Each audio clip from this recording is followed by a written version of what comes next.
Cool, guys. We've got the head coach, John Dobson, and the captain, Steven Kitshoff. Questions from the room, from all the journalists that are here, please. Well, I was saying that the guys that were not here in missing out because it was a proper performance and occasion like this. I mean, in my whole life, I've never been to a rugby game on USC, and to see a spectacle like this.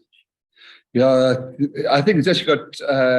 Having been probably one of the biggest skeptics, it's got potential, hasn't it? I mean, if we've lost, if I'm not being funny, if Test cricket's dying in terms of that, and too much these things, the Christmas Eve minus a day or two, and this could become a nice tradition because it was a hard late time slot, and to get that crowd in and that vibe was fantastic. You said right there, and the guys scored some great tries, and I think the Lions team also brought it by playing the rugby they did and never going away. So it could have ended up in a mess, and they didn't let it happen. So really, yeah. So this kind of performance is something that they obviously want to take forward. Try to score and so on, but there are obviously areas that still you can work on. Yeah, I think. I mean, Stephen will probably know better than me. It wouldn't be like a bang on the other thing. I think we gave away some penalties, we defended a lot of 5-meter mauls, especially in the first half.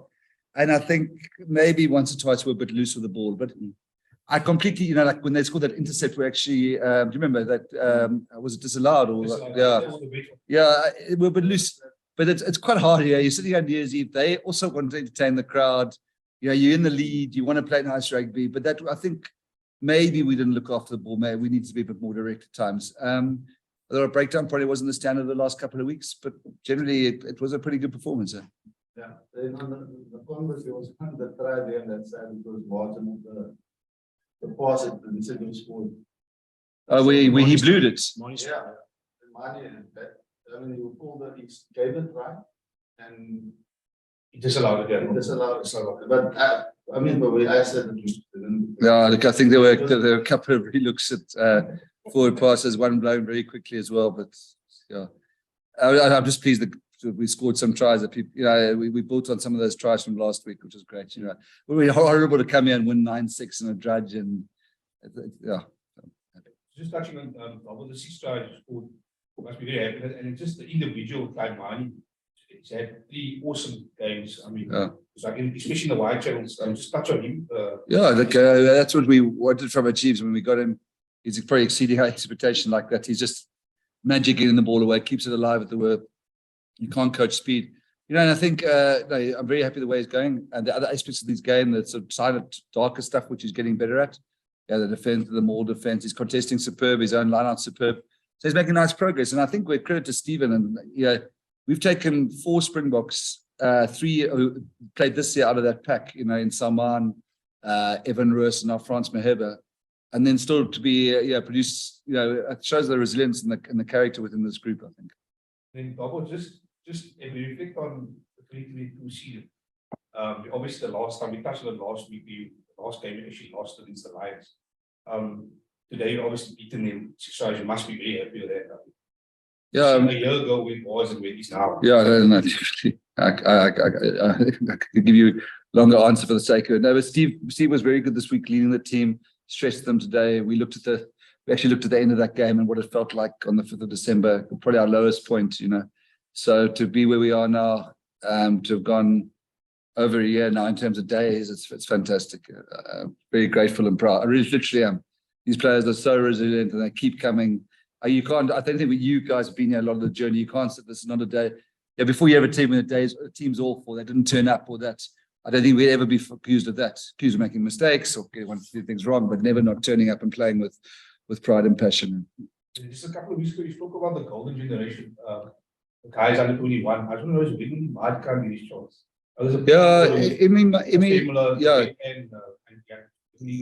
You'll get his chance. You'll certainly play this URC.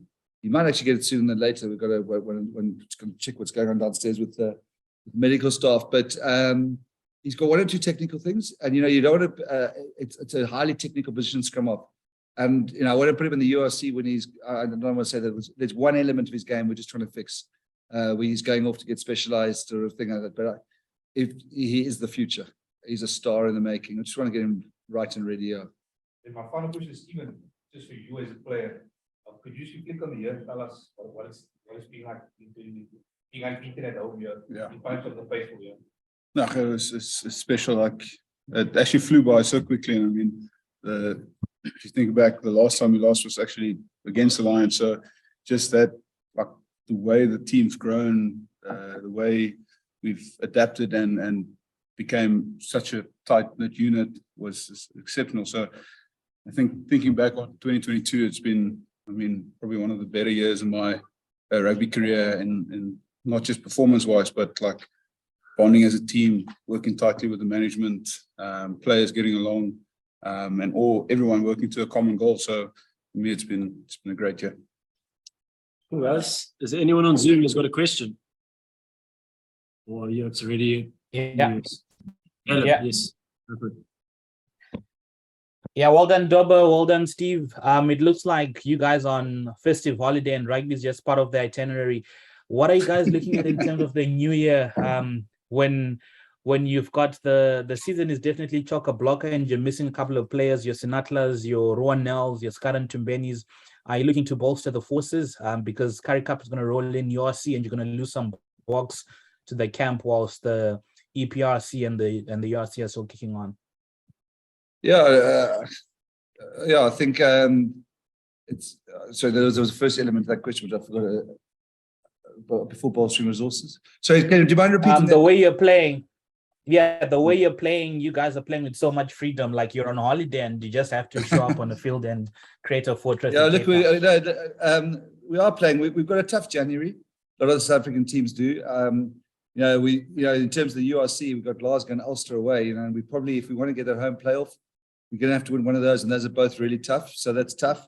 We've got to go off to. We've got to play London Irish. We'll have some players that weren't here back, like Creevy and the flanker and somebody else I forgot. We've got a really, really tough January. The Springboks won't be playing. Stephen and them won't be playing at Ulster. So, it makes next week game, I'm sorry to say it on New Year's Eve, but next week game, hell of important.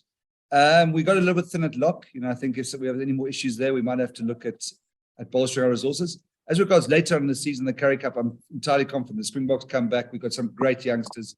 I think we've been asked about this young generation, and those guys will play in the Currie Cup, with the Cade Volitors, the Mark Khans, the Sasha Mongazulus, all those guys. So, no, I think our real challenge is actually the next, we have to win one of the two URC games, and we have to win one of the Champions League games, at least minimum, to get through to the next round of the Champions Cups or League, whatever it's called. So it's going to be a tough January, but I would prefer that the guys get given a treat tonight and then we'll pick it up. Yeah, just to follow up, thanks, Dobber, on that one, in terms of not to single out any players, but if there's a level just below world class, that's where Damien Willemse is operating at the moment. But Angela Davis, he's been able to show that he's good in the physical stuff and good in the wide channels as well. What has that change been in terms of his game plan, just flying into 15s and making that game his own? I think Angela is I see he's got every time we choose him, people ask him why, but no, look, you can't just flick a switch. A guy can be playing a 7th circuit a week ago and then adapt to 15s, which is really a different world in terms of kicking game, exit play. It's a very different sort of. So I was pleased today. He showed why we select him, and we think he's got a bright future. Massive work rate, physicality, and got X factor. And I think you suggested at the start of this, Caleb, if you throw in, I'm not trying to use as an excuse. There's no excuses to be needed, but. Sebelos and Natalie right, Ruan Nel, you did right. Herschel Jankies, Evan Roos, Amar Marat, I'm forgetting out somebody, Ernst van Rijn, Skaran Tumbenis, somebody else. Sasha Ngomazulu, Stefan Ungara, Gary Porter would be playing lock now. So it's literally his credit to Stephen that this group get to where we go through a year with that sort of roster. And those guys are going to come back on over the Andre Smith. So I think we're almost proving our depth, but as it's been suggested now, that we'll really know the proof of the pudding will become May or June and where we are.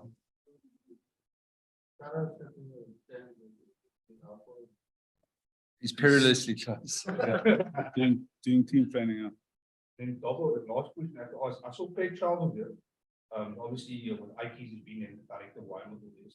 I know he's about to start in January with I'm not part of that. We've had like a few coaches that come shadow us, like Norman Yordani was a couple of weeks ago. There was somebody else recently. No, he was just like promoting coaches. I'm not sure I'm not sure that, but he's just shadowing us the last couple of weeks. Cool. I know, did you have a question? I just want to know what does the week look like now going forward in the next week? Tonight off. Tomorrow, no, it's quite tough. I mean, this is something that lots of people have spoken about, but that we fly Monday evening to Joburg, spend the night in Joburg, fly from Joburg to Doha, Doha to London, London to Glasgow. So yeah, and the European counterparts we know are hopping on a plane from London straight into Cape Town. So that's really tough. So we'll get there on Wednesday. Have the rest of Wednesday off. Wednesday afternoon off, train Thursday or Friday. It's Sunday game, luckily. One training session. Cool. All right. Jan's got his hand up, and that'll be it. Yes, Jan. Thanks, Michael. John, it's a two-part question. The first one, I think you touched basically on your situation at lock. Marvin Ori went off with, I think it's HIA. That puts him in doubt, I presume. Yeah, he's doing his test now, and that would be where Marvin DeFoli's test would be it's going to be a challenge for us. So. Yeah, when will you know that you guys will know about tomorrow or Monday before you leave? Probably later tonight, yeah. Okay. So Michael will have to inform us then tomorrow about that, I presume. I'll inform you on Monday. I'll be sleeping in tomorrow. Neman Michael, man. Yeah, give him cack. Some of us have got to work tomorrow. Yeah, thanks. Yeah. Don, the second half is you touched on it last week, how important this game is and next week's game. You've got the first half done, 5 points. How important is that you, in all this celebration, that you keep your focus on next week's for the bigger picture ahead in May? Yeah, look, I haven't wanted to sort of impose that too much on the players because I wanted them to focus on tonight and achieve the sort of record that we've achieved. But yeah, as coaches, we've been discussing next week's really very important. You don't want to have to go to Ulster on a Friday night with our history with them. With those last year's games, those sort of one controversial and one really tight semi-final, having to win. So Glasgow becomes a very, very important game. But I started saying that now, I'll lose Kitshoff. He needs to push control alt delete a bit. So it's a hell of an important game for us. The Glasgow one next week. If we get Glasgow right, and it's not going to be easy in those conditions on that pitch.